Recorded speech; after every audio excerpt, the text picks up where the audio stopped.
이르렀습니다. 지난달 7월부터 우리 새벽 기도회 말씀으로 이번에 예레미야 26장부터 우리가 함께 계속 읽어왔는데요. 이제 그 마지막 내용은 예루살렘의 함락에 대한 기록임을 보게 됩니다. 유다의 마지막 왕이 되는 시드기야는 바벨론에 대항하다가 오늘의 말씀에처럼 비참한 최후를 맞이하게 됩니다. 그는 바벨론에게 항복하라 선포했던 예레미야의 그 계속된 경고의 말씀을 무시했습니다. 바벨론의 포로가 되어서 하나님만을 의지하는 것이 그들의 마지막 살 길임을 깨닫지 못했고 그들은 인정하지 않았기 때문입니다. 예레미야는 마지막까지 하나님의 복을 받아서 왕과 가족이 생명을 보존할 수 있는 길을 알려주었습니다. 하지만 시드기야는 예레미야의 그 경고와 권면을 끝까지 거부했습니다. 대신 거짓 선지자들이 선포하는 듣기에 좋은 말에만 귀를 기울였습니다. 여러분, 우리가 어떠한 말씀에 귀를 기울이고 있는가 늘 점검해야 됩니다. 내가 듣기에 좋다고 달콤한 말씀만 따라가서는 안 된다는 거예요. 그 말씀이 진정 나를 하나님께로 향하게 하는지, 세상의 욕심과 나의 소원을 부추기는 말씀인지 늘 점검해야 된다는 거예요. 그 말씀이 내 마음의 중심에 하나님을 모시게 하는지 늘 분별력을 구하시면서 기도하며 말씀에 귀를 기울이시기를 바랍니다. 때로 듣기에 싫어도 그 말씀에 귀를 기울이고 깨닫게 하시는 그 마음을 수용하는 것이 때로 자존심 상하고 못마땅할지라도 여러분 진정 생명을 얻는 길일 수 있음을 잊지 말아야 합니다. 시드기야의 이러한 판단과 행동이 더욱 안타까운 것은 그가 앞서 여호야김과 여호야긴이 하나님께 불순종해서 심판받는 것을 이미 계속해서 보아왔기 때문이에요. 하나님께서 바벨론을 통해서 그들을 심판하시는 것을 이미 보았고 그 결과로 인해서 자신이 왕이 된 사람이에요. 무슨 말입니까? 이미 잘 알고 있었음에도 불구하고 아는 대로 행하지 않았다는 거예요.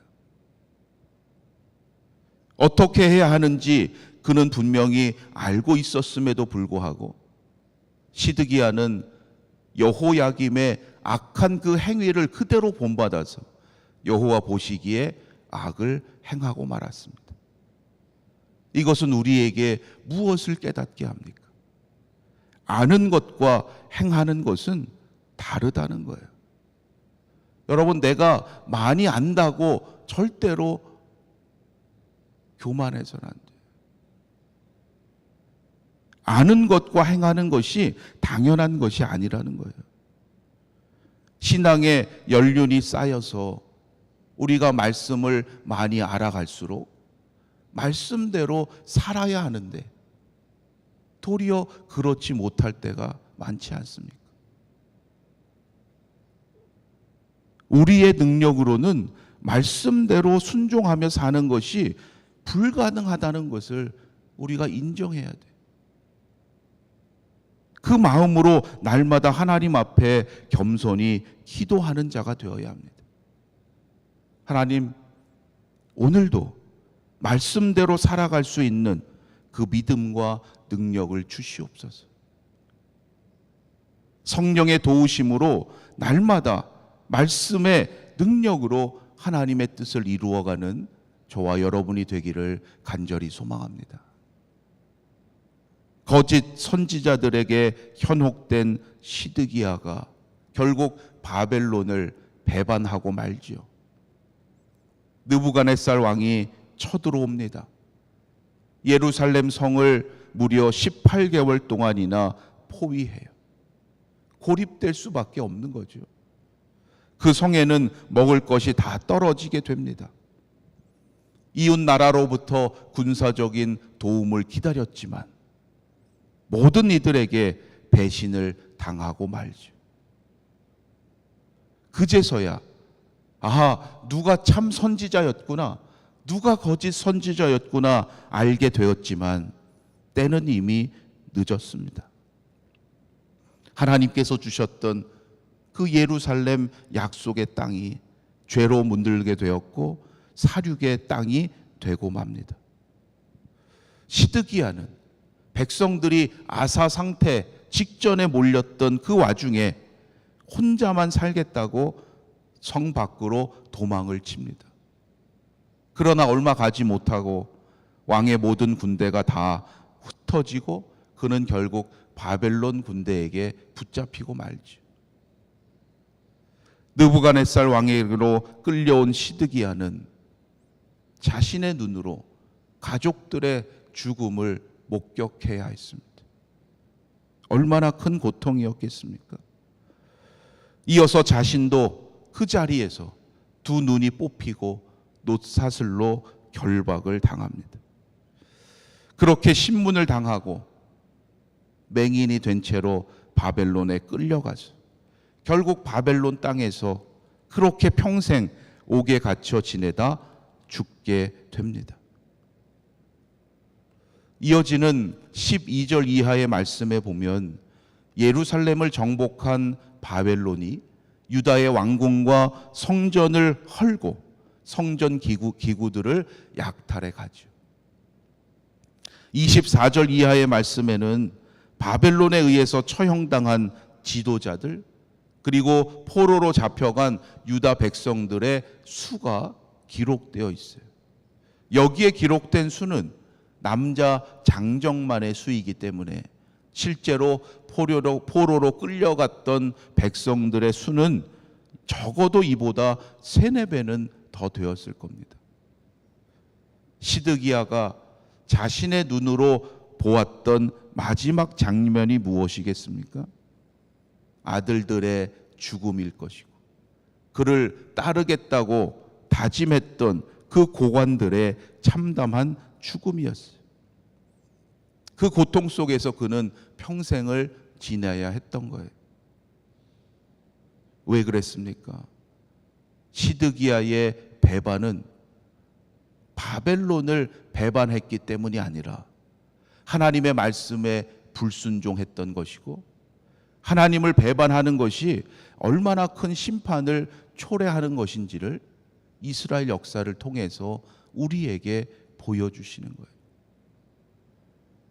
아무리 왕이라고 할지라도 자기의 힘으로 스스로를 지킬 수 없다는 거예요.